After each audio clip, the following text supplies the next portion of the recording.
All right, we have a question from a couple of viewers who want to talk about the Polymet mining project in northern Minnesota and whether that's going to see any legislative action. Monticello and I forget where the other call is from, but in both cases, they're interested in whether or not there will be anything that happens in this session. Senator Stumpf?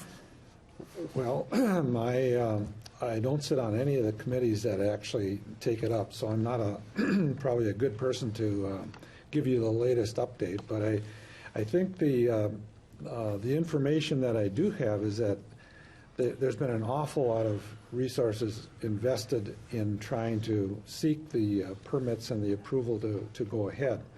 And I know it's a very important decision or series of decisions.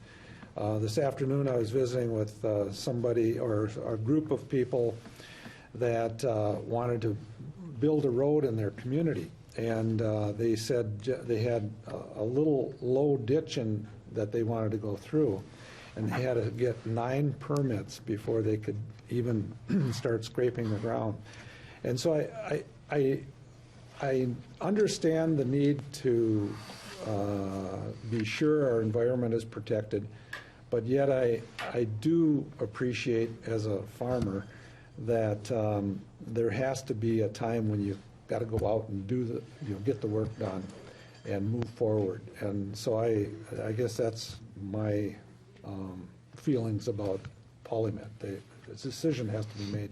Senator Schmidt? Well, go ahead, Representative. Well, our Speaker has said that he doesn't intend to move any legislation, and I think it's important to say that would be on both sides of the issue. On the one side, it might have been the financial assurance issue that some members had raised, but I also spoke to Representative Dill, who acknowledged that means he can't move a wetlands issue either, because if you're saying you're not dealing with the issue, you sort of can't deal with it on either side. Now, I think, in fairness, though, we do have to say a lot of people in the state are interested from the number of comments they just filed, and it is a different kind of mining that has around the nation and world has certainly had some issues relative to water quality that has left the taxpayers sometimes holding the bag. So I think it requires caution.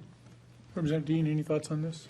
Well, I think if you look at the mineral resources in northern Minnesota in the 20th century that really catapulted Minnesota's economy and really our country in iron across the state, across the country, helped our economy, helped our state, and helped our country. And as Representative Anzels and former Representative Rukavina would attest, won the Second World War.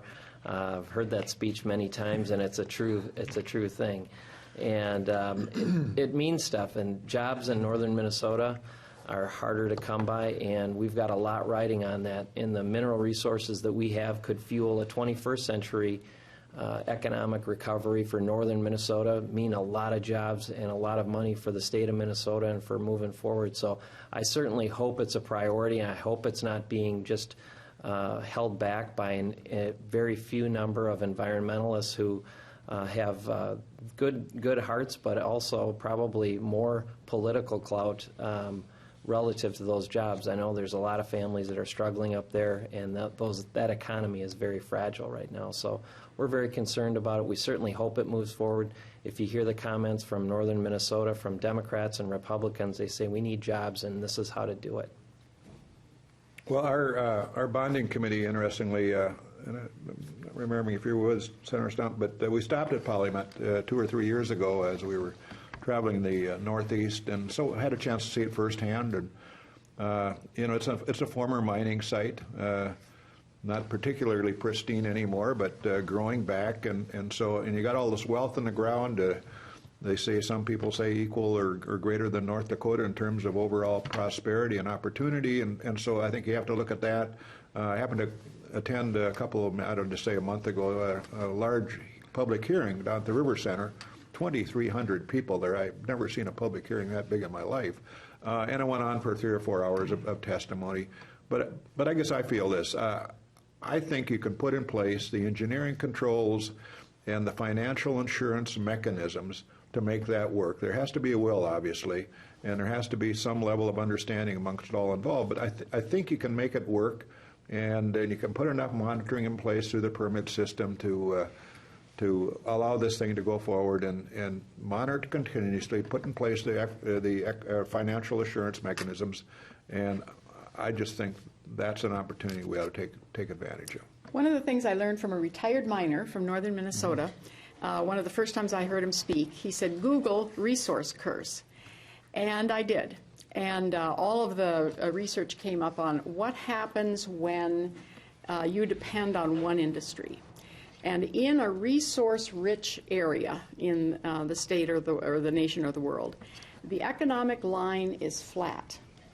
But when you diversify the economy, there begins to be a slight incline. And that is kind of the boom and bust cycle nature of resource extraction. They come in, they extract the resource, and then they go on. And sometimes they leave a mess behind for others to clean up.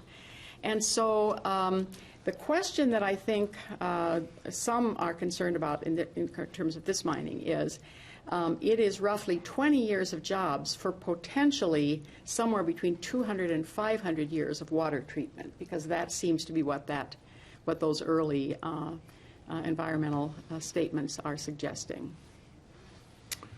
All right, and as I think just to update our viewers, Pelican Rapids was the other community where that call came from. Just to update our viewers, there's an environmental process underway and various filings and regulations that are moving forward, so it isn't necessarily a surprise that the legislature wouldn't move on this at this precise moment. Is that a correct statement of where we stand? Or They're still in the permit process.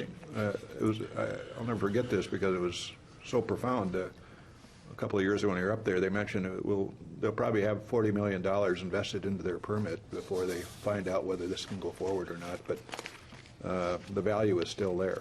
Yeah, there's two things we're really good at, doing nothing and overreacting, and right now we're in the doing nothing phase. So.